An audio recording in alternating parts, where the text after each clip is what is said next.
Justin, what do you think kind of led to the slow start the last 2 weeks with drive touchdowns back to back?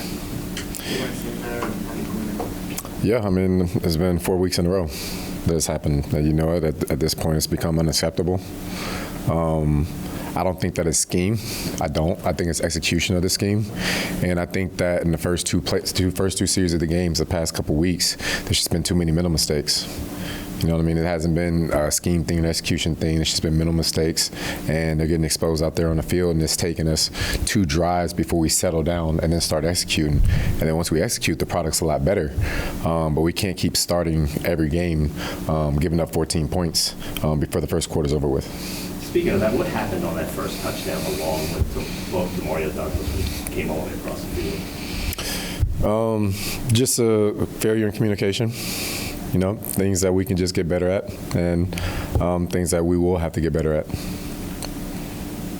just how frustrating are the close losses if you one less than a touchdown? How frustrating is that? Yeah, we don't live in a league that, you know, we get moral victories for being close. No, that isn't what the NFL is. The NFL it's not about points, it's about W's and L's, right? And we only have 1 W so far, so it is a bit frustrating. Every man in the building knows what it takes to win. We just got to go out there and execute better.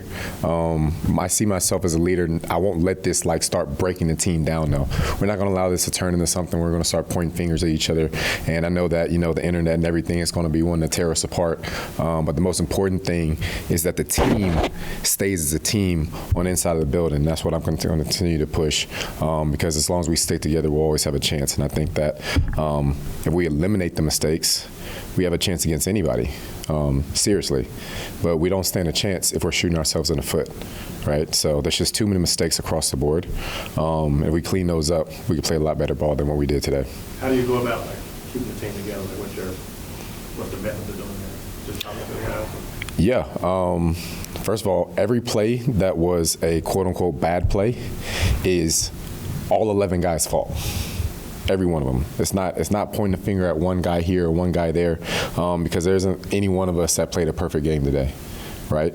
So it's just about cleaning it up, and it's like, hey, as long as we look out for each other, we have each other's back, we communicate better, we slow the game down faster, right? We don't take 2 drives to slow the game down and start executing. We start executing from the jump. We're going to have a better shot. What was the challenge that Drake made it in? Drake is just he's a consistent guy. I mean, Coach Vrabel over there does a great job. You could tell that they're well coached. It's a fundamental game plan. They didn't do a whole lot. It's about fundamentals, eye control, and disciplining gap integrity. And I think that he managed the game well. They just had some long drives there, ate up a lot of clock, and then a couple of times in the game he made plays with his feet when he needed to. But for the most part, he stayed calm and collected. So I think he did a good job. To the point of keeping the team together, it's been a big story this week about Alvin doubling down on his desire to be here. For a roster with so many young guys, how important is that when you have the veteran guys who certainly earn the respect they had out of these situations, for them to still want to be here? Yeah, your veterans set the culture of the team. Right, and that's one thing that I do think that we have right. Our veterans here set the culture of the team the right way. We just got to execute better. So Alvin, the way that he carries himself as a leader, especially through his play, I think that Spence has been doing more than enough. There's things that we can all do to get better, but I thought our offense played well and kept us in the game, especially in the first half. They did a lot to help us out defensively. But as long as your leaders stick together and your leaders remain tight and it doesn't turn toxic or the locker room starts falling apart, right? Because we've all seen those teams. I've been on teams like that before in my career. So you don't let it get to that point. There's always time to turn it around. We haven't played a single divisional game yet. Right, so everything that we want going to the playoffs and beyond, everything that we want is still in front of us. Right, so we're going to continue to attack that and execute it. Justin, what was it about the matchup against K-Sean that was troublesome today? I think that he's just a talented kid. We knew coming into the game that he wins a lot of 50-50 balls. That's how they view him. It's like, hey, if we want to take a 50-50 shot, the ball's going to go to number 9. And, he won a couple of them.